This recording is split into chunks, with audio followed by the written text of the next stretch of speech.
Morning. आज हम function के नेक्स्ट लेक्चर में क्या करेंगे। लास्ट लेक्चर में हमने टाइप्स ऑफ फंक्शन किया था कि वन वन फंक्शन क्या है, फंक्शन क्या होता है, ऑन टू फंक्शन क्या है। अब हम कुछ और टाइप्स करेंगे, स्पेसिफिक टाइप्स करेंगे फंक्शन की, जिसे हम कांस्टेंट फंक्शन क्या होता है, और उसके साथ उसकी हम डोमेन और रेंजेस भी देखेंगे कि क्या होती है। डोमेन और रेंज पहले बता दिया कि domain input of the function होती है और रेंज क्या होती है, आउटपुट। उस इनपुट से क्या आउटपुट निकलती है, that is the range of the function. अब हम देखते हैं कांस्टेंट फंक्शन क्या होता है और इसको कैसे हम करेंगे। Constant function, first one constant function. किस फंक्शन को हम कांस्टेंट फंक्शन बोलते हैं? कांस्टेंट फंक्शन हम उस फंक्शन को बोलते हैं जिसमें कोई वेरिएबल नहीं होता है, वेरिएबल ही कोई नहीं होगा। फंक्शन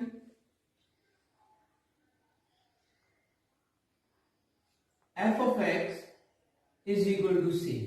इस तरह से कोई फंक्शन हो f of x equal to c, मतलब कांस्टेंट वैल्यू 1 2 3 4 5 कोई भी वैल्यू आ सकती है। तो a function f of x equal to c is called, इस टाइप में कोई फंक्शन होता है उसको हम क्या बोलते हैं? Constant function. Constant function. अब इस टाइप में कोई फंक्शन आता है तो इसकी डोमेन और रेंज क्या होती है? अब डोमेन मैंने बताया था इनपुट। अब हम इसको ग्राफिकली देखेंगे, ग्राफिकली कि डोमेन कैसे निकाली जाती है ग्राफिकली। जैसे कोई फंक्शन है हमारे पास, यही मान लो f of x equal to c. अब मैं यहां पे एक टेबल बनाता हूं जिसमें x और y की वैल्यूज लेता हूं। x की वैल्यू मैं कुछ भी लूं, y की वैल्यू कभी चेंज नहीं होगी, वो सेम रहेगी। x 0 पुट करूं तब भी c होगा, 2 पुट करूं तब भी c होगा, -1 पुट करूं तब भी c होगा। तो value of the x changes, x की वैल्यू चेंज करते रहो जितनी मर्जी, तो लेकिन y की वैल्यू मतलब ये इसको हम फंक्शन को हम ऐसे y ट्रीट करते हैं, f of x को हम पूरा y मानते हैं। तो y की वैल्यू चेंज नहीं हो रही है, c आ रही है, नो चेंज इन द, क्योंकि यहाँ पे वेरिएबल ही कोई नहीं है आउटपुट में, तो that means there is no change in the value. अब जब हम इसको ग्राफ पे रिप्रेजेंट करेंगे तो आपको क्लियरली पता चल जाएगा कि डोमेन क्या होती है और रेंज क्या होती है। जो एक्स एक्सिस पे जो जितना एक्स एक्सिस कवर होगा पॉइंट्स में, तो वो उसकी डोमेन होगी, और जितना वाई एक्सिस कवर होगा वो उसकी रेंज होगी। अब हम इसको ग्राफ बनाए अंदर ऐसे करते हैं कि मैंने x axis x dash, y axis y dash और ये हो। अब ध्यान से देखो, जब x की वैल्यू 0 है, x 0 कहां पे होता है? यहां पे, तो y की वैल्यू कितनी है? c।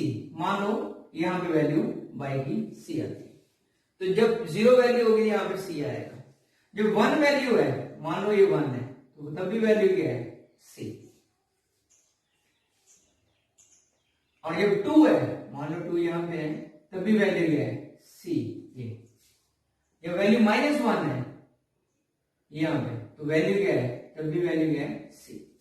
अब इन पॉइंट्स को अगर हम सबको ज्वाइन करें तो आपको एक रफली उसकी स्ट्रक्चर बन जाती है कि लाइन कैसी बने। तो लाइन कुछ ऐसी बने। तो ये लाइन जो है वो एक्स एक्सिस को कितना कवर कर रही है? पूरी एक्स एक्सिस आ रही है, मतलब इसको एक्सटेंड करूंगा तो पूरी एक्स एक्सिस को कवर करेगी ये लाइन। ये जो हमने ग्राफ बनाया है, मतलब इस फंक्शन का जो ग्राफ बना है, ये एक्सिस को फुली कवर कर रहा है। तो मतलब क्या हुआ? Domain of the function is all real numbers. सारे के सारे रियल नंबर्स आएंगे आपके पास डोमेन ऑफ में। लेकिन अब आती है रेंज। f होता है range of function, range R F मतलब रेंज ऑफ फंक्शन। अब इसकी रेंज क्या आ रही है? ये जो लाइन है ये y एक्सिस को कितना कवर कर रही है? ये सिर्फ y एक्सिस को एक पॉइंट पे ही क्रॉस कर रही है, चाहे वो इधर से क्रॉस करे चाहे इधर से क्रॉस करे, वो सी पॉइंट से ही बराबर जा रही है लाइन ये, और कहीं पे शिफ्ट नहीं हो रही है, सी पॉइंट से ही क्रॉस कर रही है। तो सिर्फ एक पॉइंट वाई एक्सिस पे इस ग्राफ में आ रहा है, तो वो क्या होगी? इसकी रेंज क्या होगी? सी। तो range of the function is only C, no change आएगी इसमें। तो domain of the function is all real numbers and range of the function is constant. जो भी फंक्शन होगा वो उसकी रेंज होगी। तो मतलब इस तरह से आप कांस्टेंट फंक्शन की डोमेन एंड रेंज निकाल सकते हो। अब इसके बाद एक और फंक्शन आएगा आपके पास, आइडेंटिटी फंक्शन। अभी नेक्स्ट फंक्शन है आइडेंटिटी फंक्शन। इसमें भी हम वैसे ही करेंगे, किस फंक्शन को? A function f of x is equal to x, इस टाइप में कोई फंक्शन होता है तो उस फंक्शन को हम क्या बोलते हैं, आइडेंटिटी फंक्शन। अब इस टाइप में कोई फंक्शन होगा उसमें इनपुट और आउटपुट सेम आ रही है तो उसको हम बोलते हैं आइडेंटिटी फंक्शन। अब इसको जब हम ग्राफ बनाएंगे तो इसकी डोमेन और रेंज हमें पता चल जाएगी। जैसे मान लो आपके पास ये फंक्शन दिया हुआ है f of x equal to that is x, और इस फंक्शन को पूरे को मैं वाई मान लेता हूं। अब मैं एक्स की वैल्यूज पुट करता हूं, ग्राफिकली रिप्रेजेंट करते हैं, तो 3-4 वैल्यू से हम एक्स 0 पुट करूं तो वाई की वैल्यू भी 0 आएगी, एक्स 1 पुट करूं वाई की वैल्यू 1 आएगी, एक्स 2 पुट करूं वाई की वैल्यू 2 आएगी, एक्स -1 पुट करूं वाई में -1 आएगा, एक्स -2 पुट करूं वाई में -2 आएगा। इस तरह से इस फंक्शन की वैल्यूज आएंगी। अब इसको अगर मैं ग्राफिकली रिप्रेजेंट करूं तो आपको देखने में मिलेगा x x dash y y dash and origin. जब x की वैल्यू 0 है तो y की वैल्यू क्या है, 0, तो पॉइंट क्या आएगा, ये वाला ओरिजिन। जब x 1 है तो y 1 है, मान लो ये 1 और ये 2, ये 1 और ये 2, ये -1 ये -2, ये -1 -2, 1 2 1 2 -1 -2 -1 -2। अब जब x की वैल्यू 1 है तो y की वैल्यू 1 है, तो पॉइंट क्या आएगा, ये 1 1। जब x की वैल्यू 2 है तो y की वैल्यू कितनी आएगी, 2, तो इसके सीधा 2 के सामने ये वाला पॉइंट आएगा 2 2। जब x की वैल्यू -1 है तो y की वैल्यू कितनी आएगी, -1, तो क्या आएगी यहाँ पे, ये पॉइंट आएगा -1 -2 है तो ये वाला पॉइंट आएगा -2 -2। अब इन सभी पॉइंट्स को हम ज्वाइन करें तो ध्यान से देखो, ऐसे ये आ गया, इनको एक्सटेंड इन बोथ डायरेक्शन करता हूं। अब ध्यान से देखो, पहले डोमेन के लिए बात करते हैं हम, डोमेन ऑफ द फंक्शन। तो ये जो लाइन है एक्स एक्सिस को कितना कवर कर रही है, तो देखो इस लाइन को बढ़ाएंगे तो ये सारी एक्सिस आ जाएगी, जितना बढ़ाते जाएंगे सारी एक्सिस आ जाएगी, और इसको आगे बढ़ाएंगे तो ये भी कवर्ड होगी, मतलब उतनी ही कवर्ड होती जाएगी। तो ऑल रियल नंबर, सारे रियल नंबर्स के लिए ये डोमेन होगी इसकी। और रेंज, अब वाई एक्सिस कितना कवर कर रही है ये लाइन, देखो अगर ये वाली यहां से यहां तक देखें तो ये पॉजिटिव वाई एक्सिस को पूरा कवर कर रही है, और यहां से यहां देखें तो ये नेगेटिव वाई एक्सिस को पूरा कवर कर रही है, तो इसकी रेंज क्या आएगी, that is also all range. मतलब आइडेंटिटी फंक्शन की डोमेन और रेंज सेम होती है हमेशा। तो हमेशा याद रखना है कि जब भी कोई function f of x equal to x इस टाइप में कोई आता है तो इस टाइप के फंक्शन को हम आइडेंटिटी फंक्शन बोलते हैं। अब हमारे एक थर्ड फंक्शन आता है एक्सपोनेंशियल फंक्शन। तो function f of x equal to e की पावर एक्स, इस टाइप में कोई फंक्शन आता है उसको हम बोलते हैं एक्सपोनेंशियल फंक्शन। एक्सपोनेंशियल फंक्शन की डोमेन और रेंज क्या होती है वो आप देखो। अगर हम इस फंक्शन को माने ये f of x equal to e की पावर एक्स, और इसको मैं वाई कंसिडर कर लेता हूँ वाई। अब इसके लिए मैं एक टेबल बनाता हूँ कुछ वैल्यूज का, जिससे हमें उसके नेचर ऑफ ग्राफ पता चल जाएगी कि ग्राफ की नेचर क्या होगा। पॉजिटिव नेगेटिव सारी वैल्यूज लेनी।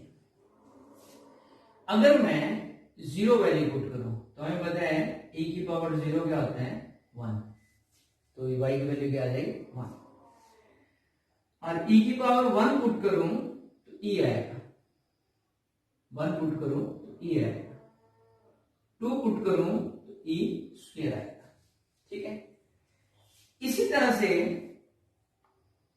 नेगेटिव वैल्यू पुट करूं मैं e की -1 तो वैल्यू क्या आएगी e की पावर -1, और e की पावर -1 है तो इसको नेगेटिव को पॉजिटिव बनाना है तो हम 1/e लिख सकते हैं। अब मैं -2 पुट करूं तो वैल्यू आएगी e की पावर -2, -3 पुट करूं तो वैल्यू आएगी e की पावर -3। e की पावर -2 को आप क्या लिख सकते हो 1/e², और e की पावर -3 को क्या लिख सकते हो 1/e²। और e की वैल्यू आपके पास अप्रोक्सीमेटली ये कांस्टेंट है, इसकी वैल्यू अप्रोक्सीमेटली कितनी होती है 2.7 के आसपास होती है। अब ध्यान से देखो, जितनी भी ये वैल्यूज आ रही है सारी की सारी, चाहे पॉजिटिव में आ रही है चाहे नेगेटिव में आ रही है, वो सारी पॉजिटिव ही है। देखो ई 2.7 होगी तो पॉजिटिव वैल्यू होगी, 2.7 का स्क्वायर होगा तो वो भी पॉजिटिव होगा।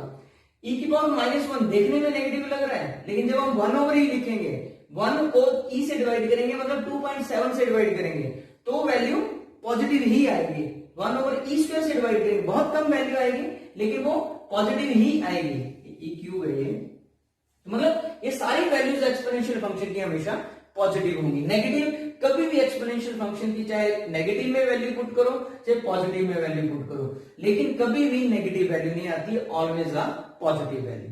और एक्सपोनेंशियल फंक्शन कभी भी जीरो नहीं होता है, क्योंकि जीरो कब होता है, ये हमेशा ई की पावर इन्फिनिटी में वैल्यू क्या होती है, इन्फिनिटी, ठीक है। और ई की पावर -इन्फिनिटी जब लिखते हैं तो इसको मैं पॉजिटिव में लिखूंगा तो ई की पावर इन्फिनिटी होता है, और ये इन्फिनिटी है तो 1/इन्फिनिटी क्या होता है, 0। जब नॉट डिफाइंड वैल्यू होती है तब एक्सपोनेंशियल फंक्शन की 0 होती है, लेकिन नॉट डिफाइंड कोई वैल्यू नहीं है आपके पास। तो ग्राफ कैसे बनेगा इसका, ये आप देखोगे, ये सारी वैल्यूज आपने निकाल ली। अब ध्यान से नेचर ऑफ ग्राफ लिखोगे आप, x dash x y y dash. ध्यान से देखोगे x की वैल्यू मैंने 0 ये आ गया, 1 ये आ गया, 2 ये आ गया, -1 ये आ गया, -2 ये आ गया, -3 इतनी वैल्यू ली है तो इतनी वैल्यू बता।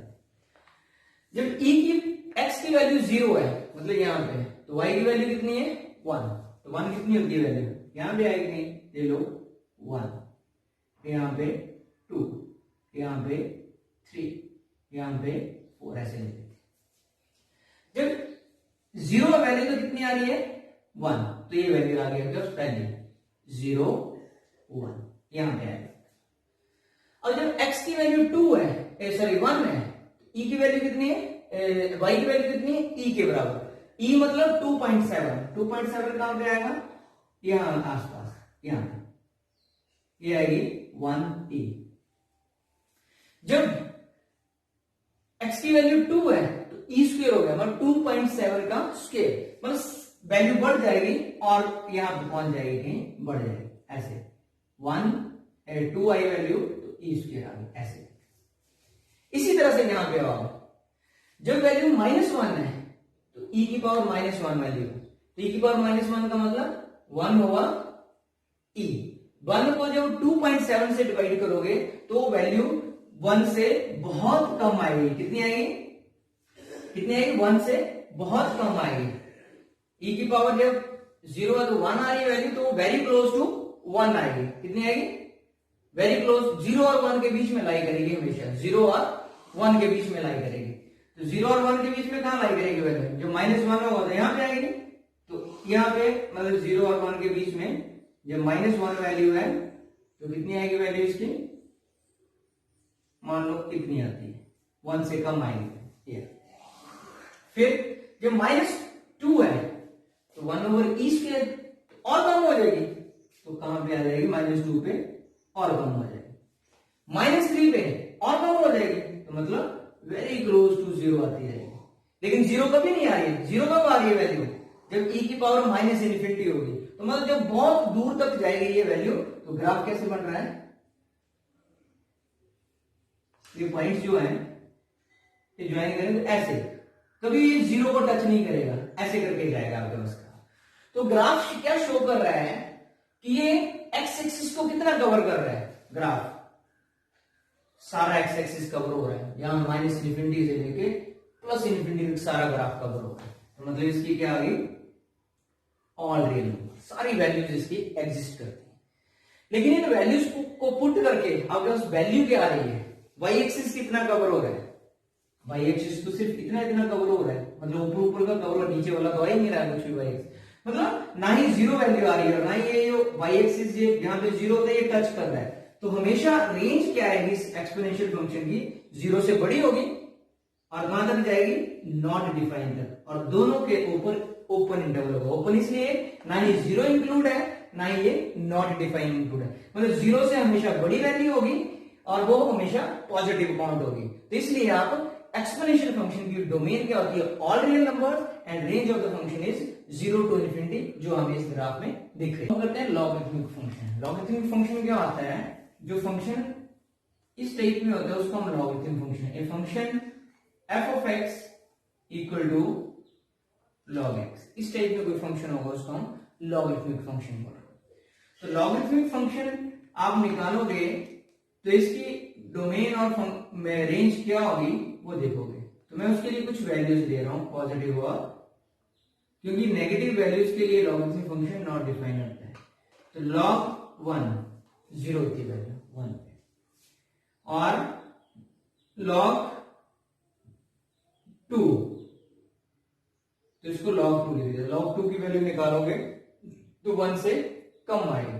log 2 की वैल्यू निकालोगे तो आपके पास 0.3 के आसपास आ जाएगी। इसी तरह से log 3 पे वैल्यू निकालोगे तो log 3 बढ़ती जाएगी, मतलब 4 पे निकालोगे तो log 4, 5 पे निकालोगे तो log 5। इस तरह से पॉजिटिव वैल्यूज की वैल्यूज बढ़ती जाएगी। और जब हम इसके लिए ग्राफ रिप्रेजेंट करेंगे हम ऐसे करके, ये लॉगरिथमिक टेबल होता है जिसमें आप इसकी वैल्यूज को देख सकते हैं।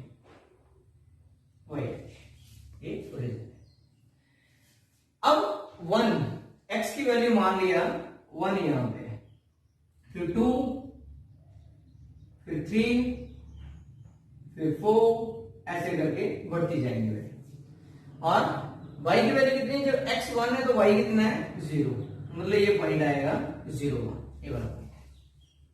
फिर जब x 2 है तो y की वैल्यू कितनी आएगी log 2। log 2 मतलब बहुत कम वैल्यू, 0.3 के आसपास होती है, 0.3020 ये होती है, ये 1 2 3 इस तरह से। तो ये वैल्यू कितनी आएगी, वेरी क्लोज टू 2 ही आएगी, ऐसे करके। इसी तरह से 3, log 3 की वैल्यू लोगे तो थोड़ी सी और बढ़ जाएगी, ऐसे करके थोड़ी सी और बढ़। 4 लोगे तो थोड़ी सी और बढ़ जाएगी, 5 लोगे थोड़ी सी और बढ़ जाएगी।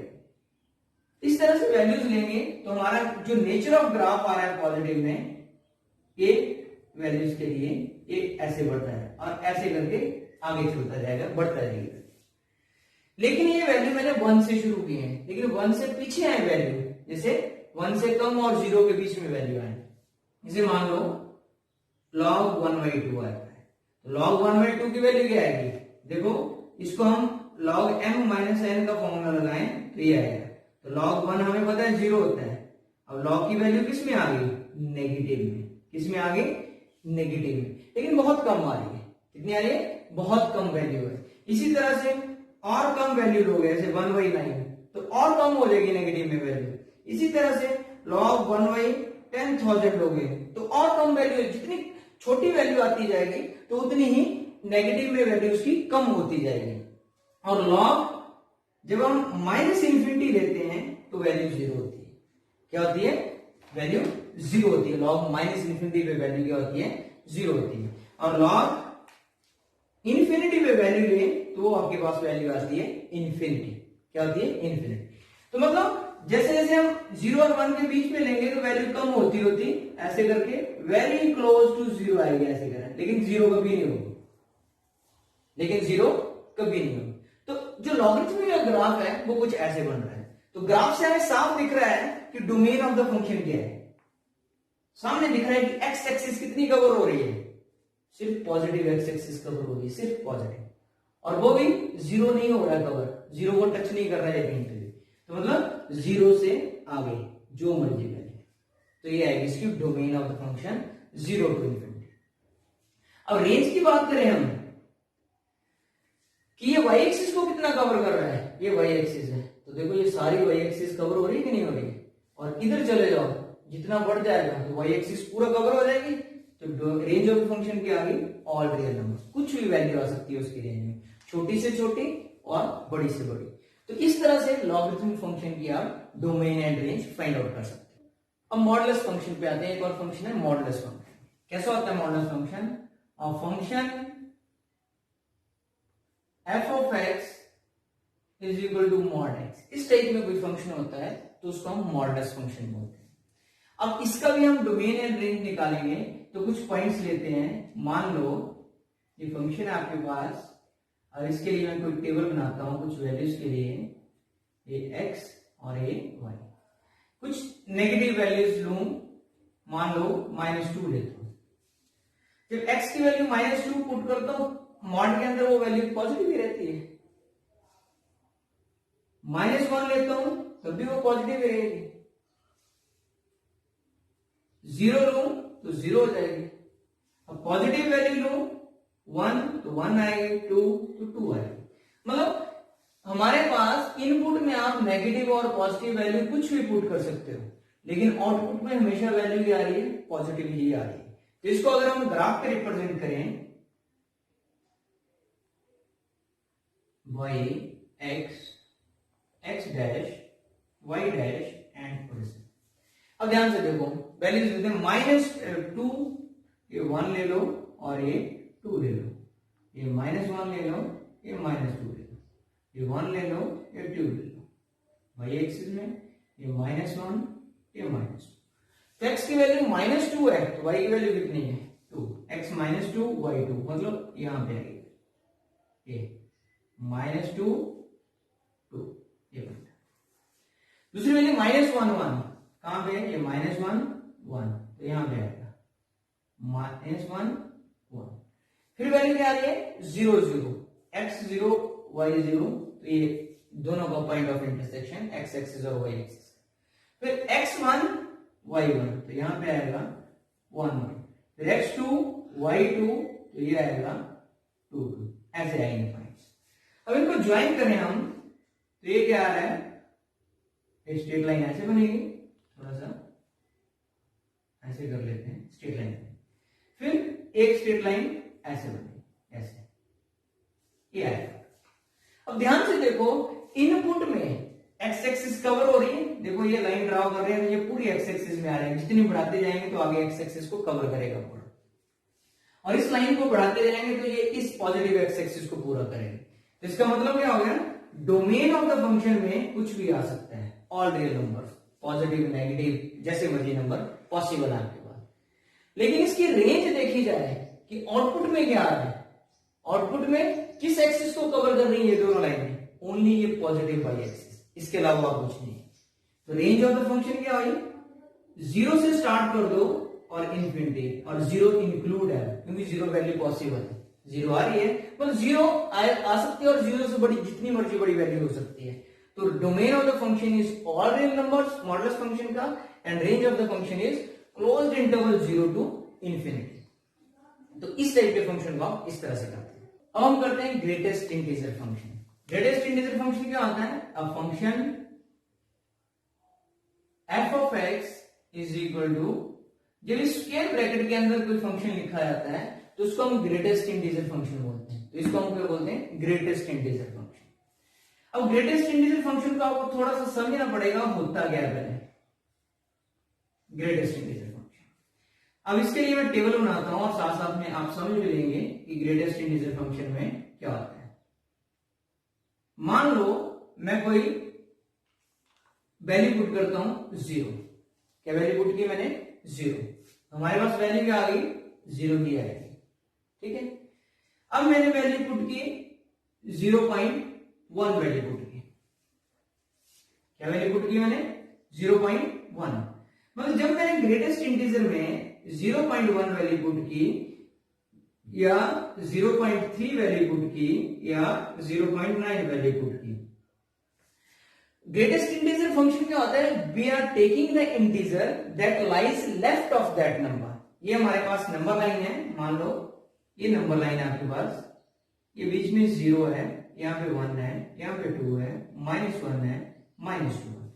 अब पॉइंट 1 कहां पे आ रहा है, 0 से थोड़ा सा आगे आएगा। अब इसके लेफ्ट में इंटीग्रल वैल्यू कौन सी है, 0, तो दैट मींस ये वैल्यू ट्रीट क्या होगी, 0 के बराबर। 0.3 ये भी इसी तरफ लाई करेगा, लेकिन इसके लेफ्ट में इंटीग्रल वैल्यू कौन सी है, 0। 0.9 इसके लेफ्ट में इंटीग्रल वैल्यू कौन सी है, 0।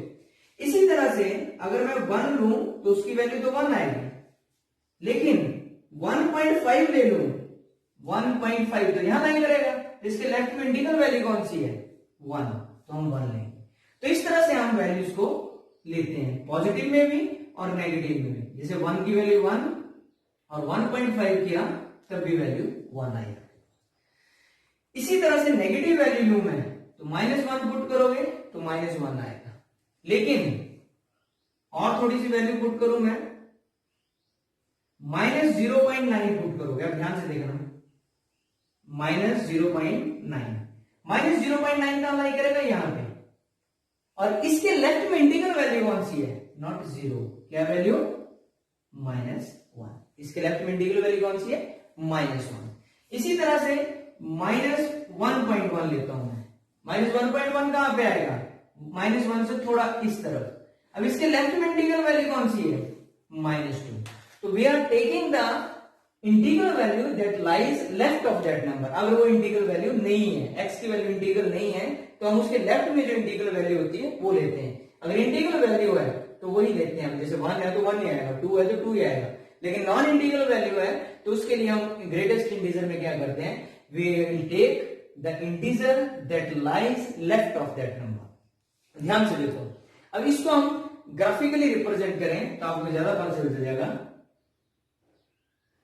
x axis, y axis, x dash, y dash, and this is your origin. अब हम पॉइंट्स पुट करें, ये मान लो आपके पास 1 है, ये आपके पास 2 है, ये आपके पास 3 है, ये 1, ये 2, ये 3, ये 1, 2, 3 नेगेटिव में, और ये -1, -2 नेगेटिव है। अब वैल्यू अगर जब मैं 1 से कम लूं तो हमेशा वैल्यू क्या आएगी, 0, हमेशा वैल्यू क्या आएगी, 0। 0 लूंगा तब भी 0.1 लूंगा तब भी 0, ये लूंगा 0.9 लूंगा तब भी 0।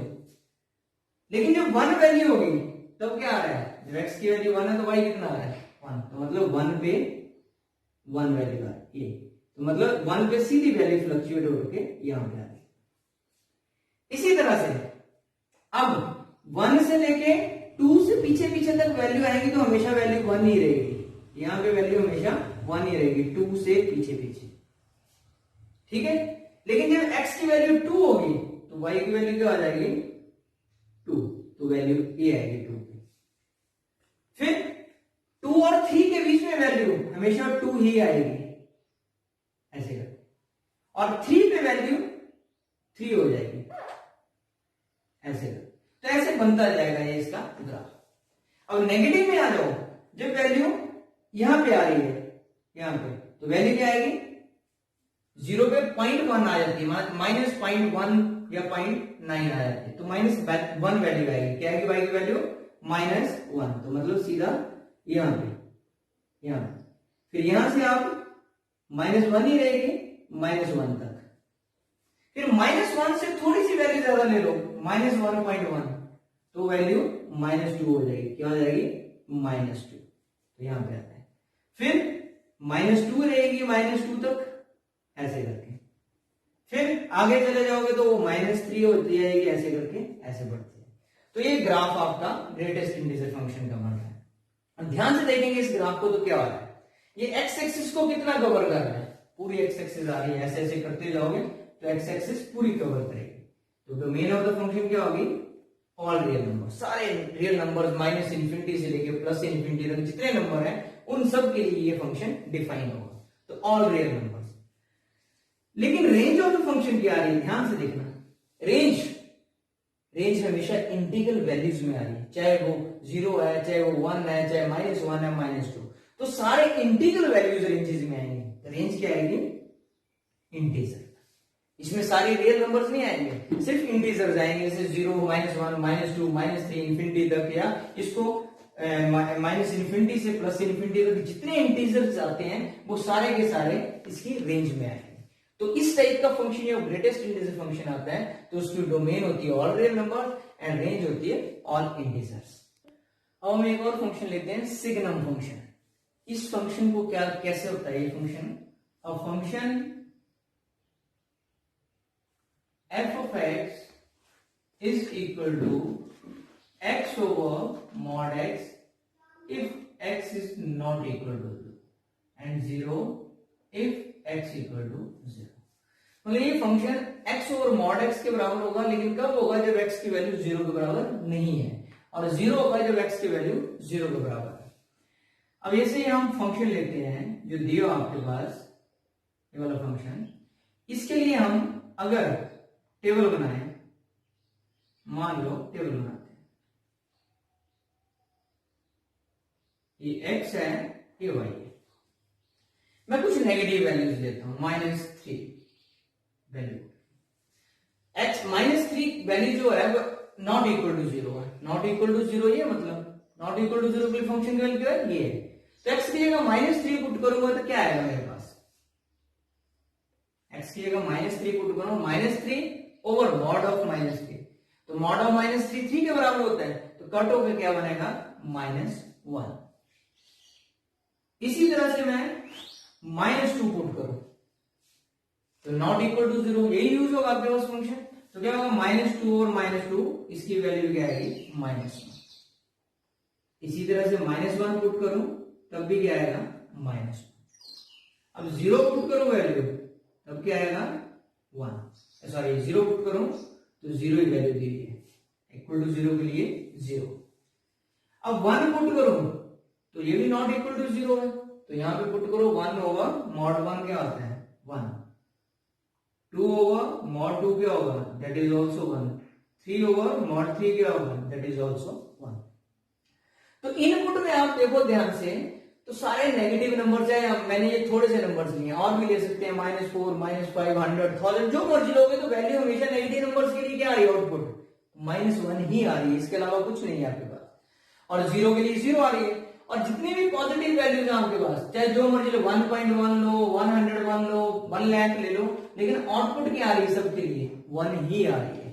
तो डोमेन ऑफ द फंक्शन क्या होगी आपके पास, सिग्नम फंक्शन के लिए ऑल रियल नंबर, जो मर्जी वैल्यू पुट करो, और रेंज ऑफ द फंक्शन क्या है आपके पास, ध्यान से देखो सिर्फ 3 वैल्यूज आ रही हैं, एक -1 एक 0 और एक 1।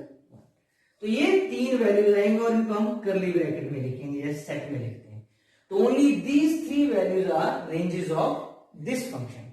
सिग्नम फंक्शन की सिर्फ ये 3 वैल्यूज, इसके अलावा कुछ नहीं आएगा रेंज में, चाहे जो मर्जी पुट करते रहो आप इस टाइप के फंक्शन में। तो रेंज क्या होगी -1 0 एंड 1। तो इस टाइप के फंक्शन की डोमेन एंड रेंज ऐसे निकाली जाती है। आज हम इतना ही करते हैं, कल हम कुछ और क्वेश्चन डोमेन और रेंज, ये हमने स्पेशल फंक्शंस किए हैं, ये स्पेसिफिक फंक्शंस हैं, अब कल हम क्वेश्चन बेस्ड करेंगे जिसमें हमने डोमेन और रेंज निकाली है। That's all for today. Thank you. Have a nice day. Stay home and stay safe.